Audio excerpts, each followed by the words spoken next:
Hello everyone, welcome back to our channel. I Surbi Goel and legal intern at Lake Slick. Today I'm going to discuss a case of a very landmark judgment on Indra Sani versus Union of India, 1993. So Indra Sani versus Union of India, known as to be the Mandal Commission case. It is a very significant pronouncement of the Supreme Court on the question of reservation of post for backward classes. The court was dealt with this question in a very exhaustive manner. This case was overruled. The judgment laid down in the case of Devdasan versus Union of India, stating that the rule of carried upon forward is applicable unless it does not breach the 50% rule. Analysis of this case gives a clear picture of how reservation works in India. So there was nine bench. Let me name them: M. Kenya, M. Venkatachalya, S. R. Pandian, T. M. Hadi, K. Singh, P. Sawant, R. Sahai, T. K. Thoman, and B. J. Reddy. So, let me tell you the facts of the case first of all. The Mandal Commission was appointed by the Government of India, headed by the Prime Minister Shri Morarji Desai, in terms of Article 340 of the Constitution of India in 1979, to investigate the conditions of socially back and educationally backward classes. The committee was recognized 3,743 classes as socially and educationally backward classes in December 1980 and gave a certain recommendations.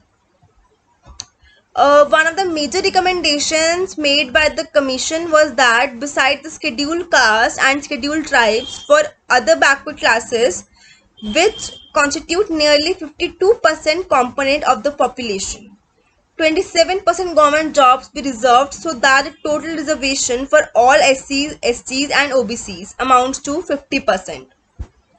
At that time, the Janata Party got dissolved and Congress came to the power.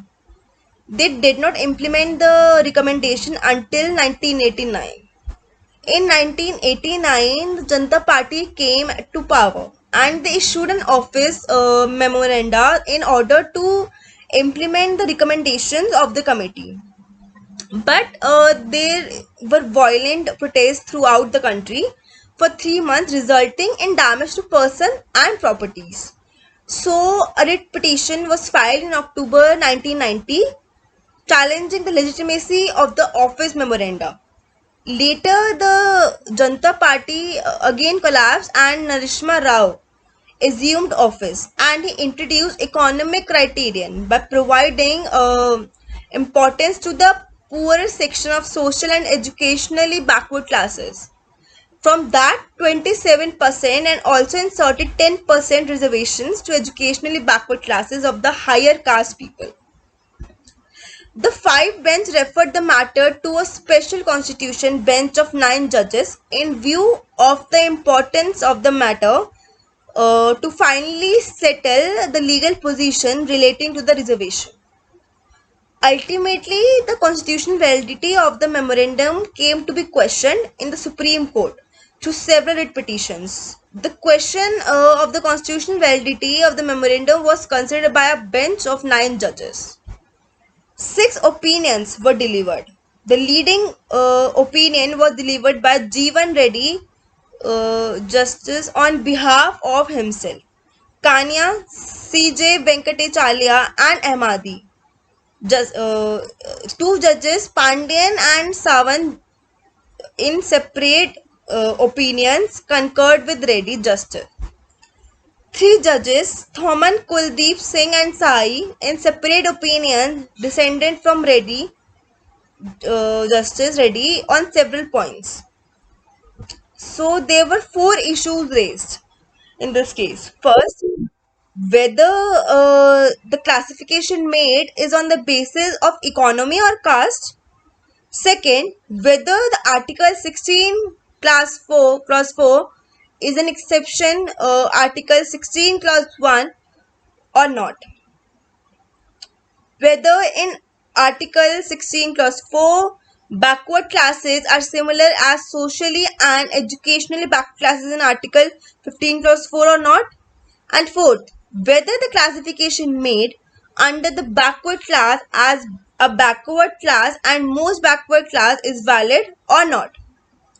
So, the Supreme Court held that the court gave a decision with 6:3 majority, held that the decision of the government of India to reserve 27% of the jobs to socially and economically backward classes, in which the preference would be given to the poorer sections of the socially and educationally backward classes in the 27% quota is held to be constitutionally valid.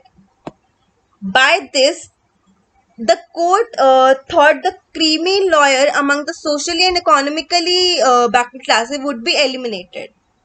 Creamy layer among the socially and economically backward classes would be eliminated. But eventually the court struck down the provisions which provides 10% reservation for economically backward people among the higher castes as invalid. So that's all for today. I hope you liked the video and do subscribe to the channel. Thank you so much.